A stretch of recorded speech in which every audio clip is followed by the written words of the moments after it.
Perth and Peel return to pre-lockdown conditions. No more masks and no crowd limits. Wild weather hits WA southwest as authorities warn there's more to come. And coming up on The Business, China chill. Tourism operators target new markets on fears the diplomatic stash will prevent Chinese visitors returning. Hello, Michael Tetlow with ABC Lake News. The New South Wales Premier says it's now impossible for Sydney to end its 3-week lockdown on Friday. It follows another day of sobering numbers. 112 new cases of COVID, the worst daily figure so far this outbreak. Rani Hayman has the latest. Look at the number of cars coming in to get themselves tested, which is really great news. Community leaders feel the message is being heard. I'm really glad that we're getting ourselves tested. But despite the region's response, the outbreak continues to grow. It was concerning for me because obviously there are larger family households out here. It's 4, 5, 6, 7, 8 members living in one household. So there's bound to be that transmission. The virus itself sent the message to the community loud and clear. Of the 112 new cases, 46 were in the community while infectious. 63 people are now receiving treatment in hospital. 18 are in intensive care. Most of those are in the Fairfield local government area, now ground zero for the COVID-19 response. I want to stress the vast majority of these cases are family members or very, very close contacts. Several cases of transmission at medical centres in Fairfield has authorities worried, with people from the region told not to leave their home even for work. If you need to attend work, get tested before you go to work. And you don't need to isolate, but if you can delay going to work until you've got a negative test, that's much preferred. The only measure that will work is to stay at home. Just stay at home. The vast majority of the new cases is in Sydney's southwest with 84. 16 cases have been recorded in the southeast. 12 new cases are from the western suburbs and the Nepean Blue Mountains health districts. In Sydney's east, where this outbreak first began, an apartment block has also fallen victim, with 8 cases confirmed from 5 separate households. And to the south, concerns are rife. Authorities say they've seen a reduction in people moving around in places like Fairfield, with streets and shopping malls deserted. But there's a blunt warning to those flouting the rules. This disease will continue to spread and have a tragic consequence for those that are most nearest and dearest to you, including your friends and closest family. A consequence no one wants to see. Rani Hayman, ABC News, Sydney. The federal government's vaccine advisory group has opted not to change its advice on the use of AstraZeneca following a meeting tonight in the wake of the Sydney outbreak. But Sydney-siders look set to get more financial support, with disaster payments to be increased. Here's political editor Andrew Probyn. My name's Kevin, I'm from Queensland, I'm here to help. Kevin Rudd claims he's recently been a big help. The former Prime Minister personally lobbying the global head of Pfizer to speed up vaccine deliveries to Australia. The phone call coming 8 days before Scott Morrison announced that Pfizer had agreed to bring forward already contracted shots. This is what happens when the current Prime Minister is unwilling or unable to do his job. This is a grassy knoll story. The Health Minister maintains negotiations with Pfizer Australia were already well advanced, and Mr Rudd's intervention was immaterial. I respect that individuals will sometimes take initiatives, and we welcome and thank them. But did it make a difference? No. Pfizer claiming reports that any third party or individual has had any role in contractual agreements are inaccurate. I can only go by what Pfizer said. Kevin Rudd firing back, saying he hasn't claimed responsibility for decisions by Pfizer and would not seek to associate himself with the comprehensively botched vaccine program. The vaccine rollout in Australia is a shit show, and Scotty from marketing has got to take some of the responsibility for it. A graphic COVID ad showing a young woman on a ventilator struggling to breathe, criticised for being insensitive, given Pfizer vaccines aren't yet widely available for under 40s. The Prime Minister appears to be telling people in this advertising to hurry up and get vaccines that he has failed to supply. There's always criticism of any advertising, I know that, and it was only a few weeks ago that our very critics were saying that the advertising needed to be stronger. Andrew Probyn, ABC News, Canberra. And as New South Wales deals with its growing outbreak, Western Australia has lifted nearly all remaining restrictions, returning to life in Phase 5. School's been out for a week. Keep going. But families were only now able to return at full capacity to popular holiday draw cards. We spent the week at home in the rain, didn't we? Yep, so it's really nice to come and do something awesome like this. We couldn't do anything last week, could we? Yeah. SciTech could only open to around a quarter of its normal visitors last week as Perth and Peel eased out of its 4-day snap lockdown. We're so excited to not have to turn people away. Everyone can come in and enjoy and have the fun, because especially during the winter school holidays. A new ancient Greeks exhibit at the WA Museum, Bullabardip, Queen Ada, wave to your new ruler. Enjoyed full crowds too. And masks were off, no longer mandatory outside the home. The Premier Mark McGowan was not shying away from his excitement on his social media accounts. More than 3,000 businesses impacted by the lockdown have already registered to get the government's $3,000 assistance grant.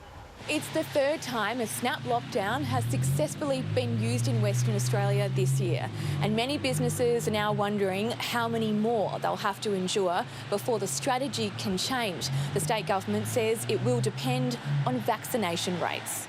So far, less than 10% of WA's population has been fully vaccinated against COVID-19, as some pharmacies across regional areas started offering the AstraZeneca jab.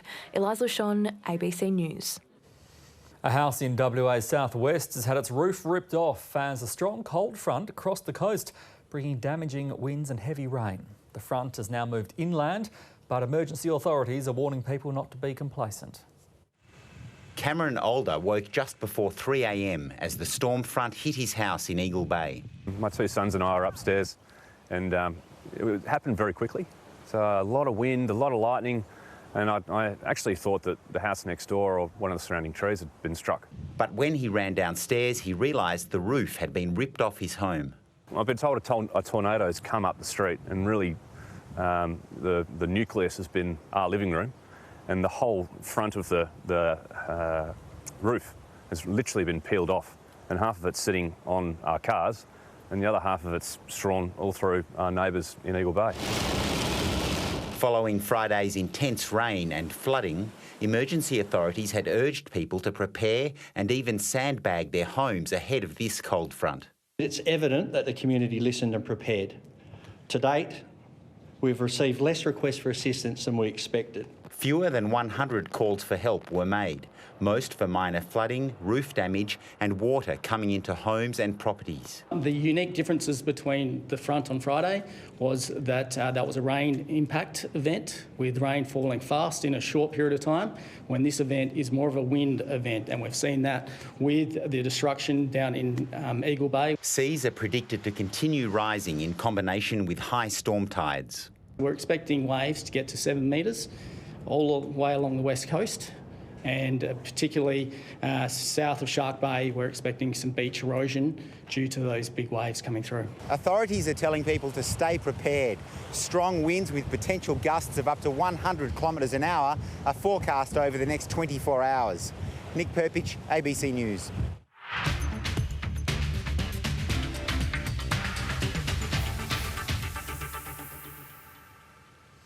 The coach of the Perth Wildcats, Trevor Gleeson, has announced he's leaving the club to become an assistant coach in American Basketball League, the NBA. Gleeson says it's bittersweet to be leaving Perth and the side he coached to 5 NBL championships. Coming as a shock to some, but no surprise given his success, Trevor Gleeson says it was a tough call to make. We love Perth and we love the Wildcats, but this is the NBA. You know, this is the pinnacle. This is the best competition in the world, the best players in the world. You know, I can't put my head on the pillow and say I'm going to turn that offer down. He can't yet reveal which team has picked him up, but says the NBA has been a dream since childhood. Trevor Gleeson signed on as Wildcats coach in 2013 and had an immediate impact. Trevor has just brought that intensity and the passion, and you know, the Wildcat fans love that. They love the fact that he gets the odd tech foul and sticks up for his players and yells at the refs. And winning prolifically hasn't hurt either.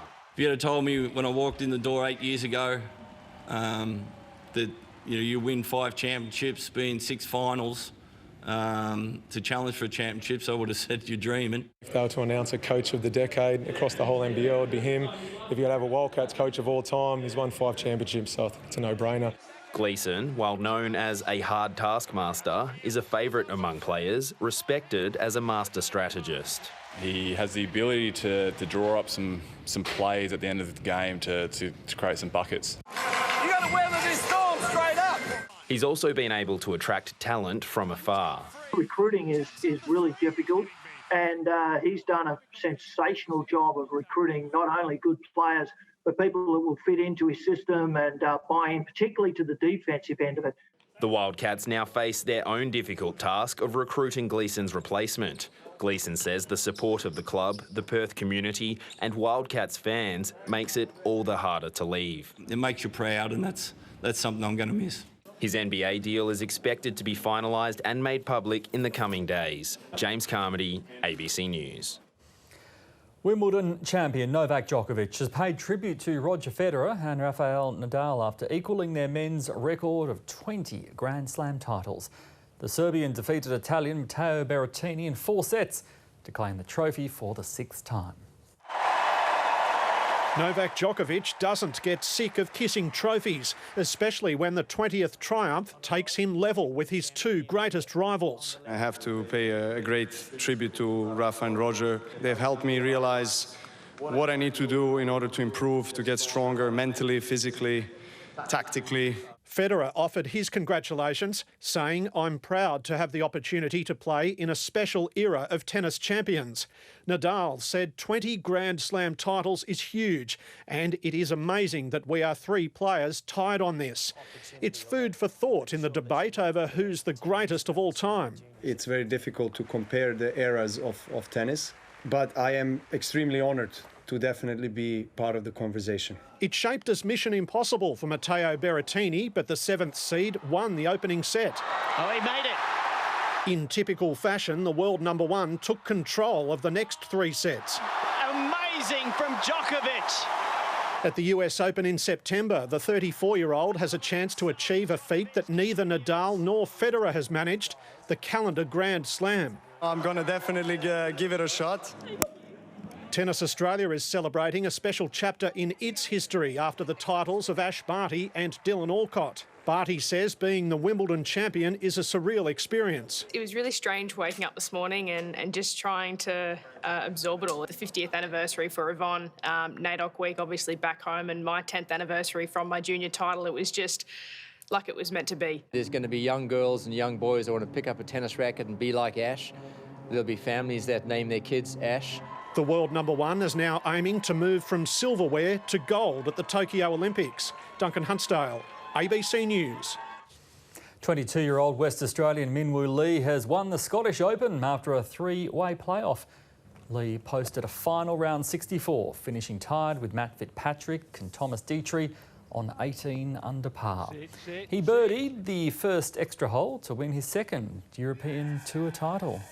It's crazy. It was just kind of dreamt of it, last night, and yeah, people back home staying up late to watch me, sending messages. This one's for you too. Fantastic. Lee's win qualifies him for this week's British Open.